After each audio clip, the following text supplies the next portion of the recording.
બાબા રામદેવ, કેન્દ્ર સરકાર, પતંજલિ આયુર્વેદ અને દિવ્યા ફાર્મસીને નોટિસ પાઠવી છે અને હવે આ કેસની સુનાવણી 28 નવેમ્બરે થવાની છે. નમસ્કાર દર્શક મિત્રો, યોગ ગુરુ બાબા રામદેવ ફરી મુશ્કેલીમાં મુકાયા છે.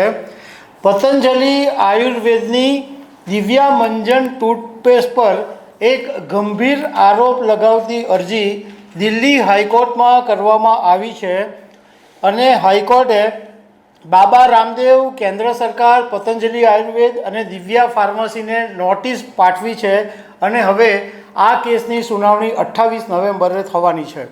તો આ આખા કેસ વિશે હું તમારી સાથે વાત કરીશ. મારું નામ રાજેશ શાહ છે અને તમે જોઈ રહ્યા છો ખબરછે.com.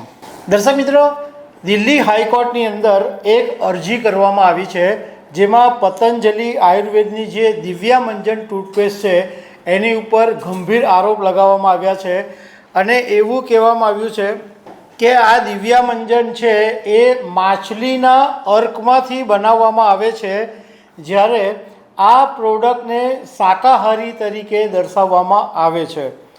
વકીલ યતિન શર્માએ દિલ્હી હાઈકોર્ટની અંદર એક અરજી કરી છે અને એ અરજીમાં એમણે એવું કીધું છે કે પતંજલિનું જે દિવ્યા મંજન ટૂથપેસ્ટ છે એની જે પેકેજિંગ છે એની ઉપર એક લીલા કવરનું ઉત્પાદન બિંદુ હોય છે. એટલે આપણે જે વોટ્સઅપનું જે આવે છે ને સિમ્બોલ, એ ટાઈપનું ગ્રીન કલરનું એક પેકેજિંગ પર સિમ્બોલ આવે, એ એવું દર્શાવે કે આ જે પ્રોડક્ટ છે એ શાકાહારી છે.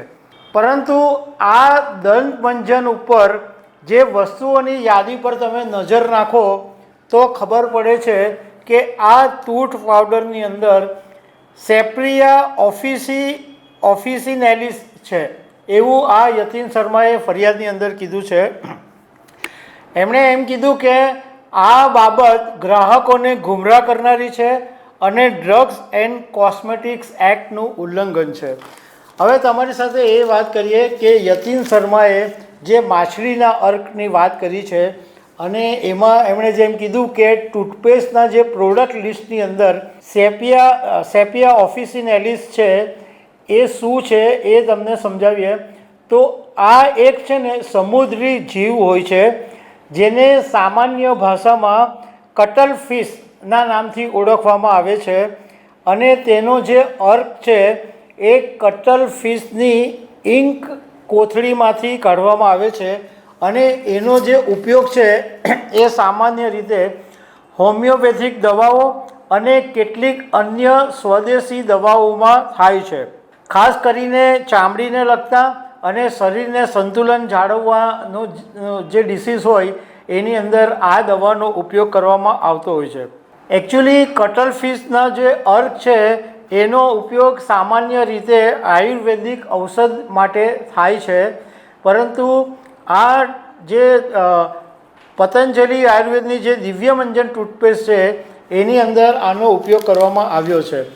યતિન શર્માએ સાથે સાથે એવો દાવો પણ કર્યો છે કે બાબા રામદેવે પોતે યુટ્યુબના એક વિડીયોની અંદર એ વાત સ્વીકારી છે કે દિવ્યા મંજનની અંદર સમૃદ્ધિ જીવમાંથી બનેલું ઉત્પાદન ઉપયોગમાં લેવામાં આવે છે. આ યતિન શર્માની ફરિયાદ દિલ્હી હાઈકોર્ટમાં દાખલ થઈ અને દિલ્હી હાઈકોર્ટે બાબા રામદેવ, પતંજલિ આયુર્વેદિક, કેન્દ્ર સરકાર, દિવ્યા ફાર્મસી બધાને નોટિસ મોકલાવી છે અને હવે 28 નવેમ્બરે સુનાવણી થવાની છે. તો દર્શક મિત્રો, આવી અનેક વાતો સાથે અમે તમને મળતા રહીશું. Thank you very much.